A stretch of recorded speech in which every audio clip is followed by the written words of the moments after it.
শঙ্কা সবসময় আছে যে যেহেতু এই ভোটটা ইভিএমের ভোটটা নতুন আকারে ভোটারদের মাঝখানে, তারা কিন্তু ইভিএমে ভোট দিয়ে অভ্যস্ত নয়। সিটি কর্পোরেশন নির্বাচনে উনি প্রায় লক্ষাধিক ভোটের ব্যবধানে উনি জয়ী হয়েছে। মোস্তাফিজুর রহমান মোস্তফা শুধু কোনো দলীয় প্রার্থী আমি মনে করি না, উনি দলের মধ্যে যেমন তার একটা ইমেজ আছে এবং দলের লোকজনের সঙ্গে যেমন তার সম্পৃক্ততা আসে, ওনাকে বলা হয় যে মাটি ও মানুষের নেতা।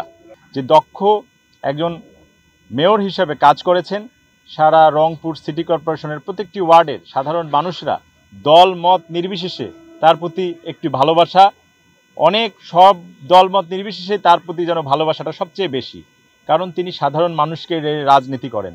তিনি তার দরজা কখনো বন্ধ থাকে না, যে কোনো শ্রেণীর যে কোনো পেশার যে কোনো মানুষ তার দরজায় কড়া নাড়লেই সঙ্গে সঙ্গে যে কোনো বিপদ আপদেই তিনি সাড়া দেয়। আমরা মনে করি যে একজন জনপ্রতিনিধির এরকম হওয়া উচিত এবং সারা বাংলাদেশে যারা জনপ্রতিনিধি আছে আমি মনে করি যে তাদের মোস্তাফিজুর রহমান মোস্তফার কাছে শিক্ষা নেওয়ার অনেক বিষয় আছে। শঙ্কা সবসময় আছে যে যেহেতু এই ভোটটা ইভিএমের ভোটটা নতুন আকারে ভোটারদের মাঝখানে, তারা কিন্তু ইভিএমে ভোট দিয়ে অভ্যস্ত নয়। অনেকেই কিন্তু আমরা দেখেছি গাইবান্ধা উপনির্বাচনেও আমরা লক্ষ্য করেছি যে ভোটারদের মধ্যে ভোট দেওয়ার পরে সেই কনফার্ম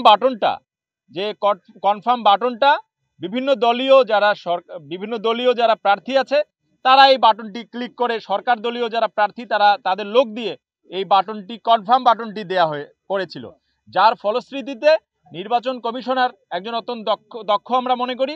এ কারণে তিনি তার মনিটরিংয়ে এটি ক্লোজ সার্কিট ক্যামেরায় ধরা পড়েছে বলে তারা এই নির্বাচনটিকে বাতিল করেছে। এই সংখ্যাটি আমরা উড়িয়ে দিচ্ছি না। এই রংপুর সিটি কর্পোরেশনের, আপনারা জানেন যে রংপুর সিটি কর্পোরেশন জাতীয় পার্টির দুর্গখ্যাত রংপুর, সেই রংপুরের কেন্দ্র পর্যায়ের একটি নির্বাচন হচ্ছে।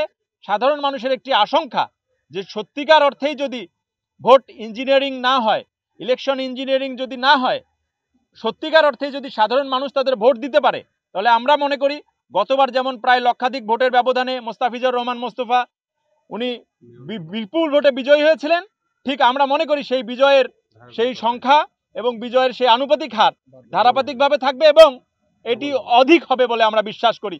সরকার যেন এইখানে এই ভোটের কোনো রকম কারচুপি করার কাউকে সুযোগ না দেয়, দক্ষ হাতে নির্বাচনের দক্ষ পরিচালনায় এই ভোটটি যেন হয় যে রংপুরের আপামত জনতা সাধারণ মানুষ সেই তাদেরকে ষড়যন্ত্রকারীদেরকে প্রতিহত করবে এবং সেই ভোটটাকে কখনোই মেনে নেবে না।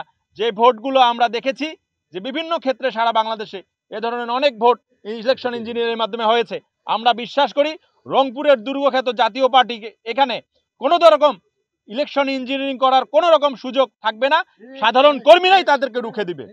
সংবাদ, ফিচার ও অনুষ্ঠানের জন্য ভিজিট করুন সংবাদ প্রকাশের ওয়েবসাইট এবং যুক্ত থাকুন ফেসবুক পেজ ও ইউটিউব চ্যানেলের সঙ্গে।